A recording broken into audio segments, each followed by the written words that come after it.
Operation Ganga, a massive evacuation operation launched by the government of India. In an unfortunate incident, one Indian national lost his life in Ukraine, which has been under siege since February 24th. Russia's assault on Ukraine has led to one of the biggest crises that the Modi administration has been dealing with: evacuation of Indian nationals, particularly students, from the war-torn country. Thousands of students studying medicine in different parts of Ukraine have been stuck in the country since Russia launched its special military operations. With curfews imposed across the country, public transport system came to a screeching halt, with train services running intermittently, leading to many Indians stranded in the eastern parts of Ukraine. Indian travel advisory. India, like the rest of the world, was caught off guard, albeit they had sought details of all Indians residing in Ukraine in the month of January itself. The situation on the ground changed drastically in a very short span of time.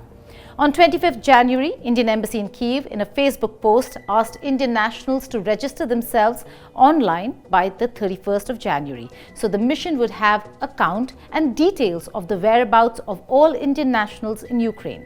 The first advisory was issued on the 15th of Feb, when the embassy asked those Indians whose stay is not essential to leave the country in view of the uncertainties of the situation in Ukraine. On 16th Feb, Indian government lifted the cap on passengers under the air bubble agreement between the two countries that was in place in wake of COVID-19. On 18th February, Air India Flights announced 3 additional flights beyond the air bubble system for the 22nd, 24th and 26th of February. Air India was considering postponing flights due to no bookings from Ukraine. Why? Because students were not willing to leave, or Indian citizens were not willing to leave just yet. On 20th of February, in its second advisory, the mission continued to maintain that Indian nationals whose stay is not deemed essential were advised to leave, although Indian students were also advised to leave the country temporarily. Third and fourth advisories were issued on the 22nd of February regarding additional flights and issues regarding online/offline classes by Ukrainian universities, as many students were not willing to leave in the absence of online classes. The same day, Russian-speaking officers were sent to Kyiv to help with the return of Indian nationals. But most of the children did not leave, since the advisories were mild in nature and the issue of their online classes remained unresolved. All hell broke loose on the 24th of February, when Russia announced military operation in Ukraine. There was chaos and everybody tried to find the quickest exit from the country. Many moved to the western front of Ukraine to cross over to Eastern or Central European countries. It was followed by the fifth advisory asking Indians to return to respective cities temporarily till the embassy and the Indian government do not make arrangements for evacuation. In all, there have been around 10 advisories till the 2nd of March. A video message by Indian envoy to Ukraine, Ambassador Partha Satapathy, and an FAQ where questions were asked by students and the embassy asked them to remain calm. Now on evacuation, Operation Ganga. Modi government launched a massive evacuation program to bring back Indians stranded in Ukraine. As of 1st of March, according to Indian officials, around 9,000 Indian nationals have been evacuated. A 24/7 control center has been set up to assist the evacuation of Indians through the border crossing points with Hungary, Poland, Romania and the Slovak Republic.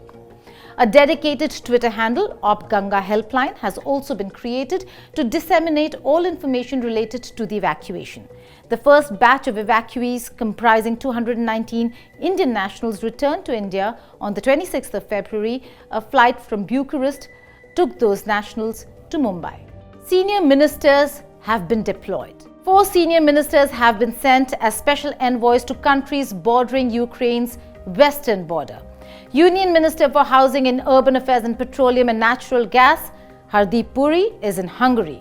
Minister for Law and Justice, Kiran Rijiju, has been sent to Slovakia. Civil Aviation Minister Jyotiraditya Scindia to Romania, and Minister of State for Road Transport and Highways and Civil Aviation, General V.K. Singh, will be in charge of evacuation process in Poland, which is receiving the largest number of evacuees.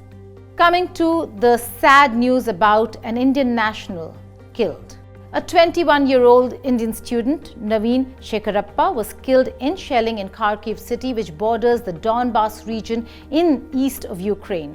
A final-year medical student from Karnataka's Haveri district died when he was out to get groceries and essential supplies for himself and other friends from India. Indian Foreign Secretary Harsh Shringla called in the ambassadors of Russia and Ukraine on the 1st of March and discussed urgent safe passage for Indian nationals who are still in Kharkiv and cities in other conflict zones. India is now planning a two-way evacuation. One is already underway on the western front. To get Indians out of the eastern parts of Ukraine through a country that is facing constant shelling and bombing is near impossible. India is now planning to ensure a safe passage from the eastern parts of Ukraine into Russia and from there, their safe return to India.